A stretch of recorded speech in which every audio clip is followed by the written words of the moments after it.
এই সরকার দায়িত্ব নেওয়ার ৫ মাসের মাথায় আমরা প্রথম FTA comprehensive economic partnership agreement সই করতে যাচ্ছি দক্ষিণ কোরিয়ার সাথে। একটু আগে আমরা সেটা স্বাক্ষর করেছি এবং লম্বা সময়ের যে অনেক নেগোসিয়েশন, ইকোনমিক পার্টনারশিপ এগ্রিমেন্টের অনেক নেগোসিয়েশন ১০ বছর ২০ বছর ধরেও চলে।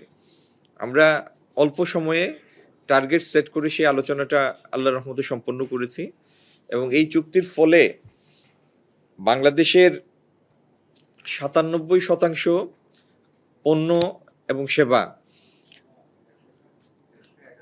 ৯৭% পণ্য কোরিয়ার বাজারে অগ্রাধিকার ভিত্তিতে অগ্রাধিকার শুল্ক নীতির ভিত্তিতে প্রবেশাধিকার পাবে। একইভাবে কোরিয়ান ৮৭% পণ্য বাংলাদেশের বাজারে শুল্কের অগ্রাধিকার পাবে। তো এই এগ্রিমেন্টের চুক্তির ফলশ্রুতিতে আগামী দিন আমরা আশা করতে পারি আমাদের এলডিসি পরবর্তী এবং ট্রিলিয়ন ডলারের ইকোনমিতে উত্তরণের জন্য আমাদের যে টার্গেট, সেই টার্গেটে পৌঁছার জন্য আমাদের যে বিনিয়োগের আকাঙ্ক্ষা, আমাদের কর্মসংস্থান সৃষ্টির যে আগামী দিনের পরিকল্পনা, এই চুক্তি ফলে দক্ষিণ কোরিয়াকে আমরা একটা ঘনিষ্ঠ অংশীদার দেশ হিসাবে পাবো, যেই দেশের অর্থনীতির সাইজ, জিডিপির সাইজ ইতিমধ্যে প্রায় $2 ট্রিলিয়ন। তো সেই বিশ্বের উন্নত শিল্পোন্নত দেশগুলির একটিকে আমরা আগামী দিন পাবো আমাদের সাথে এবং দুই দেশের মধ্যে বিনিয়োগ, দুই দেশের মধ্যে ট্রেড সম্প্রসারিত হবে, বাণিজ্য সম্প্রসারিত হবে এবং দক্ষিণ কোরিয়ার কাঙ্ক্ষিত বিনিয়োগ আমাদের দেশে নতুন কর্মসংস্থান সৃষ্টিতে সহায়ক হবে। বাংলাদেশি পণ্য কোরিয়ান বাজারে, তার মধ্যে আছে আমাদের আরএমজি প্রোডাক্টগুলি, চামড়া, জুট,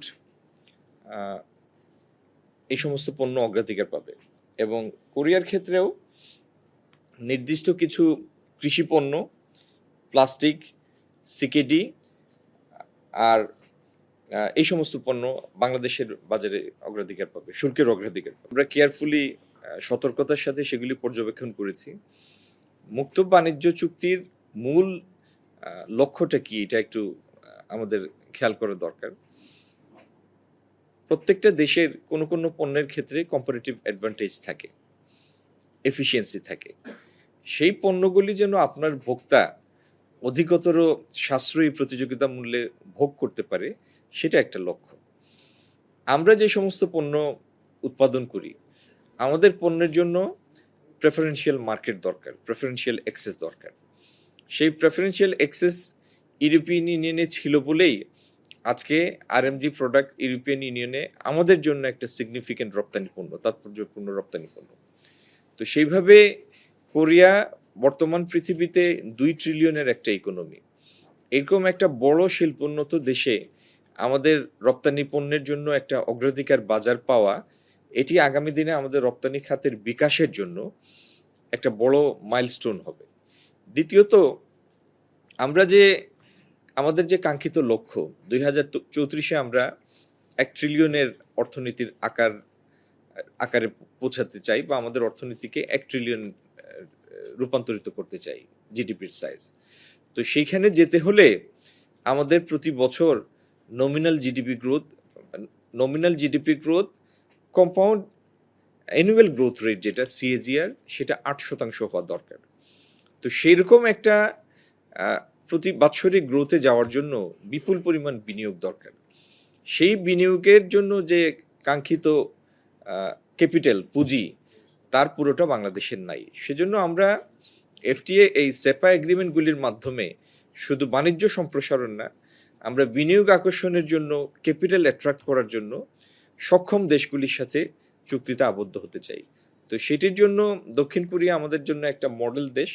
আজকে সেই চুক্তিতে আমরা উপনীত হয়েছি, এটা দেশের জন্য একটা সুখের বিষয়, অর্থনীতির প্রসারের জন্য একটা সুখের বিষয় যে আমরা বাণিজ্য সম্প্রসারণ এবং বিনিয়োগ আকর্ষণের জন্য রাস্তাটা তৈরি করলাম এই চুক্তির মাধ্যমে।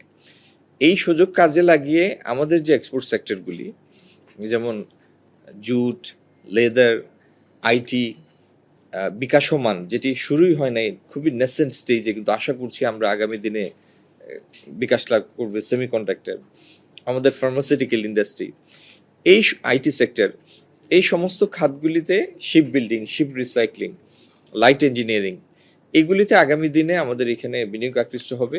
কারণ আমার কাছে আছে একটা তরুণ জনসংখ্যা, আছে বিনিয়োগের জন্য খিদা, আর পৃথিবীর বড় বড় অর্থনৈতিক অঞ্চলগুলিতে ঢোকার জন্য আমরা এফটিএ করছি, ইকোনমিক ব্লকগুলিতে প্রবেশাধিকার নিচ্ছি। তো এই প্রত্যেকটা জিনিসের সম্মিলনে বাংলাদেশ একটা আকর্ষণীয় বিনিয়োগের কেন্দ্রস্থল হবে। যে কাজ 2 বছরে হতো সেটা 6 মাসে করেছি, কারণ সেই পরিমাণ পরিশ্রম আমরা করেছি।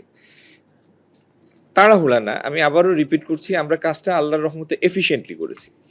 আর এই সেপা বা আন্তর্দেশীয় বাণিজ্য চুক্তি কোনো গোপন বিষয় না, এটি প্রকাশ হবে, আপনারা লাইন বাই লাইন এটি পড়তে পারবেন, এবং আপনারা পড়ার পরে আমি নিশ্চিত যে আমরা এই ফিডব্যাকটাই পাবো যে বাংলাদেশ সরকার মাননীয় প্রধানমন্ত্রী তারেক রহমানের নেতৃত্বে বাংলাদেশের জন্য একটি ভালো বাণিজ্য চুক্তি করেছে, যেটার সুফল আগামী কয়েক দশক ধরে বাংলাদেশ ভোগ করবে।